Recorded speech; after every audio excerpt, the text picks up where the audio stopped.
Hello प्यारे बच्चों, कैसे हैं आप सभी। और आप सबका स्वागत है आपके अपने चैनल हिंदी लवर्स में।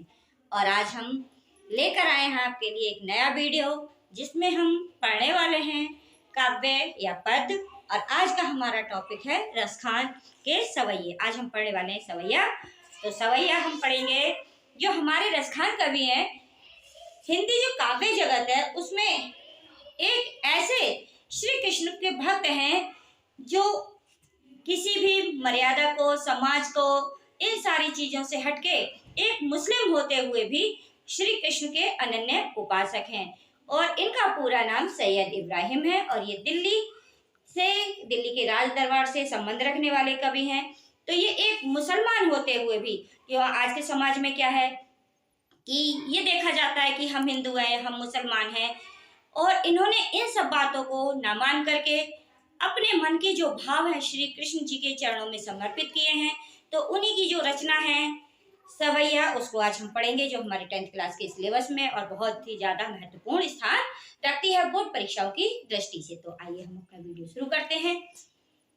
सवैया हमने एक से पहला सवैया लिया है जिसमें आप देख रहे हैं, मानुष हो तो वही रसिखानी, बसों ब्रज गोकुल गाँव के ग्वारन, जो पशु हो तो कहा बस मेरो, चरो नित्य नंद की धेनु मझारन, पाहन हो तो वही गिरि को, जो धर्यो करे छत्र पुरंदर धारन, जो खग हो तो बासिरों करो, मिली कालंदी कूले कदम्बे की डारन।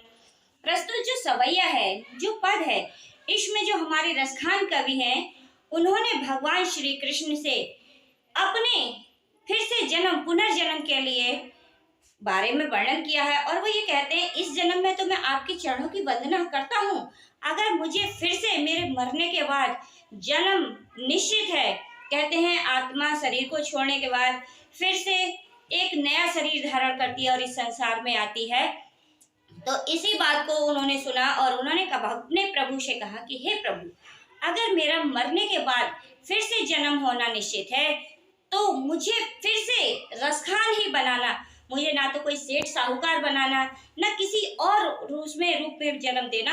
अगर मुझे जन्म ही मिलना है तो मुझे फिर से रसखान कवि ही बनाना। तो इस पद में रसखान कवि ने अपने भगवान से पुनर्जन्म के बारे में क्या क्या बातें की हैं, क्या क्या वो चाहते हैं भगवान से, इसी के बारे में है। तो देखिए, मानुष मानी मनुष्य, हो मानी हूँ, तो मानी तो, वही मानी वही, रसखानी मानी रसखान, क्योंकि इस जन्म में भी रसखान हूँ और मरने के बाद जब जन्म मिले तो मैं फिर से रसखान ही बनूं। तो रसखानी, बसों मानी रहूं, ब्रज मानी ब्रज स्थान है, गोकुल गोकुल जहाँ श्री कृष्ण भगवान ने अपने बालपन में लीलाएं करी, कहीं गाय चराने के लिए जाते थे, कहीं अन्य अपने सखाओं के साथ में जो उन्होंने बचपन के सुख के दिन व्यतीत करे थे, उन जगहों के नाम है। एक ब्रज है, दूसरा गोकुल है। गांव मानी गांव, के मानी के, ग्वारन मानी ग्वाल ग्वाल, जो उनके सखा थे। रसखान कवि कहते हैं, हे प्रभु, हे मेरे कन्हैया, अगर मुझे मनुष्य का जन्म मिले, रसखान कवि ने कहा, अगर मेरे मरने के बाद आपकी कृपा से मनुष्य का मानव शरीर प्राप्त हो, मुझे वह सौभाग्य मिले, तो हे भगवान, मेरे ऊपर इतनी सी कृपा करना कि मुझे फिर से रसखान कवि ही बनाना। बसों ब्रज गोकुल गांव के ग्वारन, और हे प्रभु, इतनी सी कृपा और कर देना कि जो मेरा निवास स्थान हो वह गोकुल या ब्रज के गांव में हो और मैं उन गांव के ग्वाल वालों के साथ में ही रहूं। जो पशु हो तो कहा बस मेरो, जाओ मानी जो, पशु मानी जानवर, जैसे गाय भैंस, ये सब क्या है, पशु है। हो मानी हूं, तो मानी तो, कहा मानी क्या, बस मानी बस अधिकार, मेरो मानी मेरा।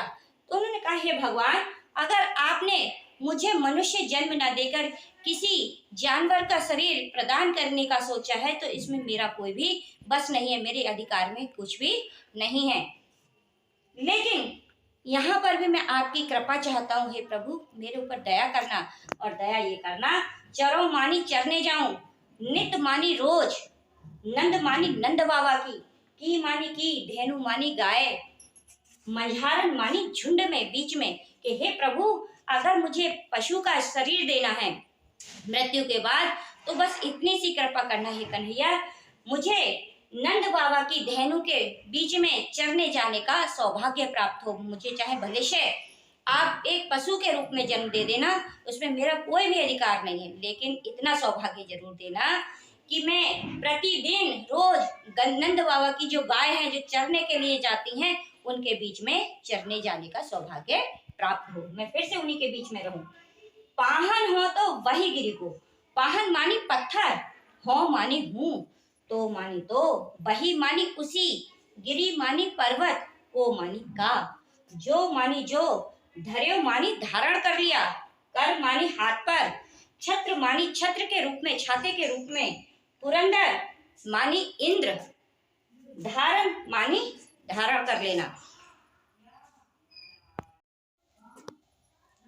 तो हे प्रभु इतनी सी दया करना, अगर मैं पत्थर भी बनता हूँ तो मुझे उसी पर्वत का पत्थर बनाना जिस पत्थर को भगवान श्री कृष्ण ने, यानी तो आपने उस घमंडी इंद्र का अभिमान चूर चूर करने के लिए छत्र के समान अपने उंगली पर धारण कर लिया था, उठा लिया था।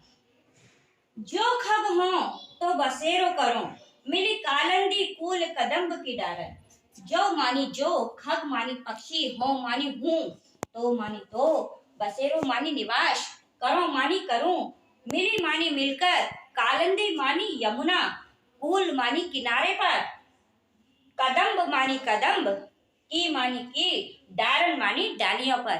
हे प्रभु अगर यदि मुझे किसी पक्षी का शरीर प्रदान हो मृत्यु के बाद, अगर मैं पक्षी बनाऊं, अगर आप मुझे मरने के बाद पक्षी बनाना चाहते हैं, तो हे मेरे प्रभु इतनी सी कृपा करना, जो यमुना नदी के किनारे कदम्ब का पेड़ है जिस पर बैठकर आप बांसुरी बजाया करते थे, उसी की टहनियों के बैठकर उसी की डालियों पर मैं अपना निवास स्थान बनाऊं, अर्थात मेरा जो घोंसला हो, भले से मुझे पक्षी का शरीर मिले तो मुझे कहीं दूर मत भेजना, वहीं पे मेरा निवास स्थान हो, कदम्ब की टहनियों पर ही मेरा कहीं घोंसला हो। अर्थात रसखान कवि चाहते हैं कि हे मेरे प्रभु, हे मेरे कन्हैया, बस मेरे को इतनी सी दया करना, चाहे आप मुझे किसी भी रूप में जन्म देना, मुझे अपने आप से कभी जुदा मत करना। अगर मैं पक्षी भी हूँ तो मैं उसी कदम्ब की टहनियों पर ही निवास करूं और उसी पर मैं बैठकर आपका गुणगान करता रहूं।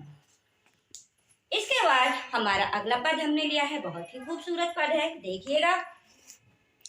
धूरी भरे अति शोभित श्याम जू, तैसी बनी सिरी सुंदर चोटी, खेलत खात फिरे अंगना, पग पैंजनी बाजत पीरी कछोटी, वा छवि को रसिखान बिलोकत, भारतिका में कला निज कोटी, काग के भाग बड़े सजनी, हरि हाथे सो ले गयो माखन रोटी।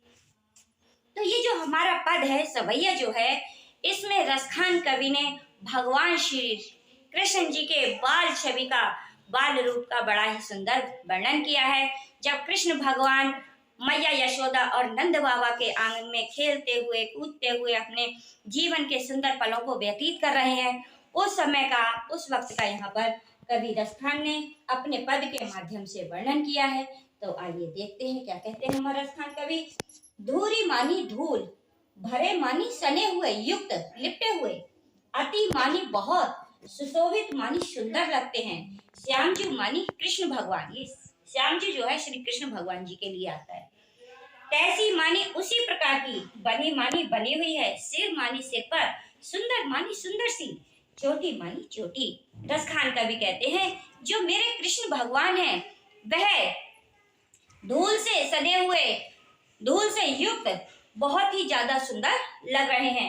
और जैसे वो सुंदर लग रहे हैं, जितने प्यारे वो लग रहे हैं, उतनी ही प्यारी छोटी सी उनके सिर पर चोटी बनी हुई है। खेलत खात फिरे अंगना, पग पैंजनी बाजत पीरी कछोटी। खेलत मानी खेलते हुए, खात मानी खाते हुए, फिरे मानी घूमते हैं, अंगना मानी आंगन में, पग मानी पैरों में, पैंजनी मानी पायल, बाजती मानी बज रही है, पीली मानी पीली, कछोटी यहाँ पर जो छोटे बच्चे थे वो पहनते थे, जिसको पहले लंगोटी, उसके लिए आया है कछोटी। तो यहाँ रसखान कवि ने कहा कि जो मेरे श्री कृष्ण भगवान है, जो मेरे प्रभु हैं, वो मैया यशोदा के आंगन में, नंद बाबा के आंगन में खेलते हुए और खाते हुए, दोनों काम, दोनों क्रियाएं एक साथ हो रही हैं। कृष्ण भगवान खेल भी रहे हैं और कृष्ण भगवान खा भी रहे हैं। जैसे छोटे छोटे बच्चे होते हैं, मम्मी हाथ में रोल बना के दे देती है रोटी का, उसी प्रकार से मैया यशोदा ने नटखट कन्हैया के लिए, क्योंकि कृष्ण भगवान बचपन से ही बहुत ज्यादा शरारती नटखट थे, तो उन्होंने भी अपने लला के लिए माखन और रोटी का रोल बनाया और दे दिया। तो कृष्ण भगवान मैया यशोदा नंद बाबा के आंगन में खेलते हुए और उस रोटी को खाते हुए घूम रहे हैं। और उनके पैरों में जो पायल है, पैंजनी जो है, वो बज रही है और उन्होंने पीला कच्छा या पीली लंगोटी धारण कर रखी है। बा छवि को रस खाने बिलोकर, बा मानी उस, छवि मानी स्वरूप सौंदर्य, को मानी को, रसखाने मानी रसखान कवि, बिलोकत मानी देखते हैं, देखकर, बारत मानी न्यौछावर करना, काम मानी कामदेव, कला मानी कला, निज मानी अपनी, कोटि मानी करोड़ों प्रकार की। तो रसखान कवि कहते हैं कि मैंने जब अपने प्रभु के उस सौंदर्य को देखा, उस रूप को देखा, तो उनके सौंदर्य को देखकर ऐसा प्रतीत हो रहा है, ऐसा लग रहा है कि जैसे स्वयं कामदेव जो सुंदरता का देवता है, वह भी मेरे प्रभु के उस सुंदर सौंदर्य के ऊपर अपनी सैकड़ों जो सुंदरताएं हैं वह उनके ऊपर न्यौछावर कर देता है। अर्थात श्री कृष्ण भगवान इतने सुंदर लग रहे हैं, उनका सौंदर्य बाल रूप का इतना अच्छा लग रहा है कि जो सुंदरता का देवता माना जाता है, जो कामदेव है, वह भी उनके सामने फीका पड़ जाता है।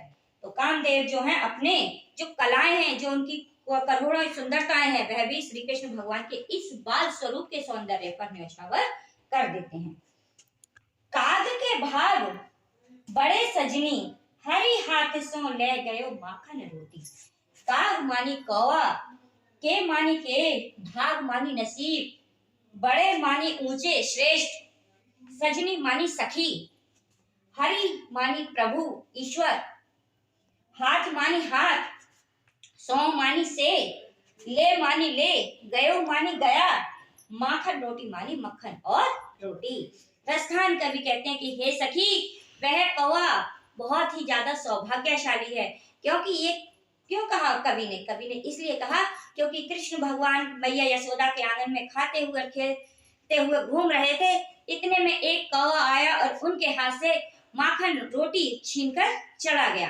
तो इसलिए रसखान कवि कहते हैं कि हे सखी, हम मनुष्य से तो श्रेष्ठ वह कौवा है, उस कौवे के भाग बड़े ऊंचे हैं, नसीब बड़े ऊंचा है, बड़े नसीबों वाला है वह कौवा जो मेरे प्रभु अर्थात भगवान जी के हाथ से मक्खन और रोटी ले गया। अर्थात उसने साक्षात भगवान का, साक्षात ईश्वर का जो भोग था, जो प्रसाद था, उसको प्राप्त कर लिया। हे सखी, हम मनुष्य शरीर से तो ज्यादा वह श्रेष्ठ पक्षी है जो कौवा है, और जो भगवान का झूठा, साक्षात भगवान का झूठा जिसको प्रसाद नसीब हो जाए, तो उससे ज्यादा इस संसार में कोई भी श्रेष्ठ नहीं।